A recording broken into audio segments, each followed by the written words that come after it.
مساء السكر. انا اسمي داليا عاطف، ولو عجبكم الفيديو ما تنسوش تعملوا لي لايك وسبسكرايب. بما اننا داخلين على رمضان والعيد فكلنا هنحتاج اكيد فتة الكوارع. انا جايبه لكم النهارده احلى فتة كوارع ممكن تعملوها او تدوقوها في اي مكان بره. الكوارع نضيفه جدا وما فيهاش اي زفاره ودايبه قوي، والرز ده مفلفل وطعمه فظيع، والصلصه تحفه بجد. لازم تجربوها. اللي هيجربها بجد يا ريت يكتب لي في الكومنتات وتقولوا لي رايكم ايه. هستنى رايكم. فظيعه بجد. يلا بينا نشوف الطريقه.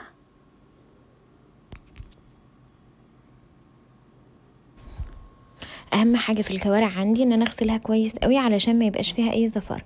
اول حاجه بعمل محلول نقع. محلول النقع دوت بيكون عباره عن ربع كوبايه ملح وربع كوبايه خل واربع ليمونات بعصرهم ومعلقه كبيره جنزبيل بودر ونص كوبايه دقيق. بحطها في المحلول دوت اقل حاجه ساعتين. بعد الساعتين دوت بتبقى الكوارع عندي بيضه ونضيفه وفظيعه وريحتها حلوه جدا وما فيهاش اي زفاره خالص.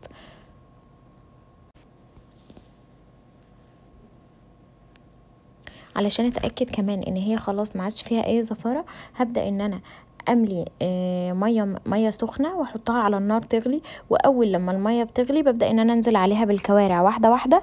واول لما بتاخد غلوه واحده بس ببدا ان انا اشيل الكوارع واشطفها كويس قوي وافضي الميه دي، وابدا ان انا اشوحها بقى تاني.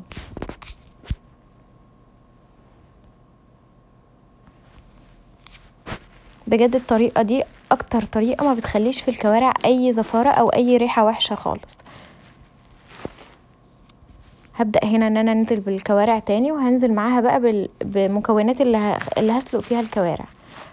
هبدأ ان انا انزل باربع حبات حبهان وبصلتين كبار وطماطمايه وجزرايه ومعلقه صغيره فلفل اسود وثلاث ورقات لورا. استوت على طول، وزي ما انتم شايفين بجد دايبه. انا مش عارفه امسكها من كتر ما هي مستويه كويس. هبدأ ان انا اخليها. طبعا لو عايزينها بالعظم براحتكم، بس احنا بنحبها مخلية يعني متقطعة. هخليها لحد ما اخلص كل الكمية. انا صفيت الشوربة من الخضار اللي كان فيها ونزلت بالكوارع اللي متقطعة. بجد شوربتها فظيعة وطعمها بجد، يعني اللي هيجربها بجد هيدعيلي. هنعمل الرز بقى. معلقة كبيرة سمنة، وبعدين هبدأ ان انا انزل بالرز المغسول. طبعا الكمية زي ما تحبوا على حسب عدد افراد العيلة اللي هياكل يعني. وبعدين هنزل بمعلقة صغيرة كمون ورشة فلفل اسود.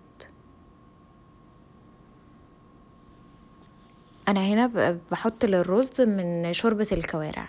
لو انتوا عندكم شوربة لحمة، لو انتوا مش عندكم لحمة خالص ممكن تحطوا واحدة مرقة دجاج ومية عادي، مفيهاش اي مشكلة، وطعمه بيبقى جميل جدا برضو. نيجي بقى لصلصة الفتة.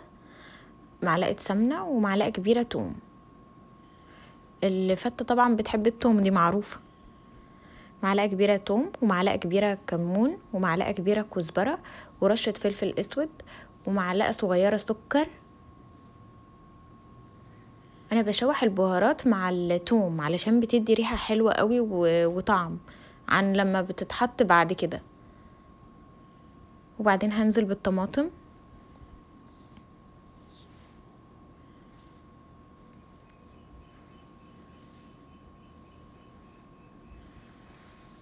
وطبعا بتظبطوا الملح على حسب ذوقكم وعلى حسب رغبتكم زي ما بتحبوا. هسيبها تغلي مع نفسها شوية لحد ما تتسبك، وبنعرف ان هي اتسبكت لما الزيت بيعوم على الوش. نيجي بقى للشوربة اللي احنا هنسقي بيها للرز والعيش.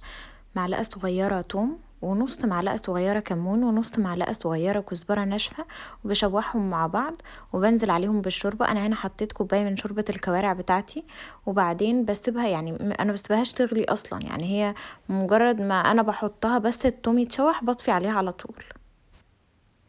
نيجي بقى للصلصة بتاعة الكوارع اللي انا هحط فيها الكوارع في الفرن.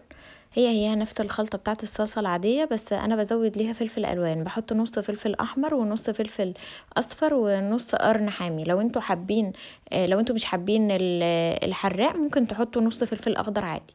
انا بحط معلقة صغيرة توم بس بتكون مليانة. هحط فلفل الوان وهحط معلقة مليانة كمون بس تكون صغيرة، ومعلقة مليانة كزبرة ناشفة، وبقلبهم كويس عشان يتشوحوا مع بعض. وبعدين بنزل بالطماطم وبحط السكر والملح بس، ما بحطش اكتر من كده. واول لما الطماطم بتبدأ تغلي ببدأ ان انا احط نص كوباية شوربة، وببدأ ان انا انزل بالكوارع بتاعتي واسيبها تغلي مع بعض شوية، وبعدين بحطها في طاجن وادخلها على الفرن على طول. لو انتوا مش حابين ان انتوا تحطوها في الفرن عادي بتكتفوا بكده. ولو انتوا حابين ان انتوا تحطوا الكوارع في الصلصة من غير اي حاجة برضو زي ما بتحبوا، بس الفرن بيديها طعم.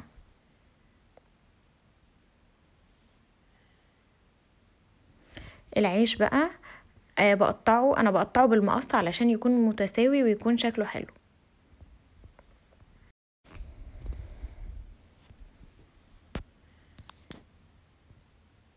طبعا طاسة وهحط فيها زيت وهحمر فيها العيش. دي احلى طريقة للعيش، وبيبقى مقرمش قوي وطعمه حلو.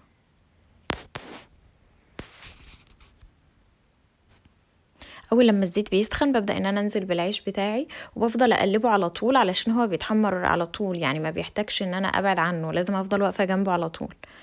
اول لما بياخد اللون الذهبي بقوم قافلة عليه على طول بالمنظر ده كده، بيكون لونه كده. ما سيبهوش يتحمر عن كده علشان ما يتحرقش. بعد ما بيتحمر بحطهم على مناديل مطبخ علشان ينشفوا اي زيت موجود جواهم. وعلى فكرة ما بيطروش خالص لما بيتحطوا على مناديل مطبخ. الكوارع هنا خلاص خرجت من الفرن عندي،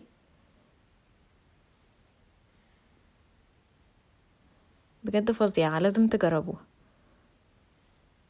وبونا بيتيلي اللي هيجربها، وبالهنا والشفا.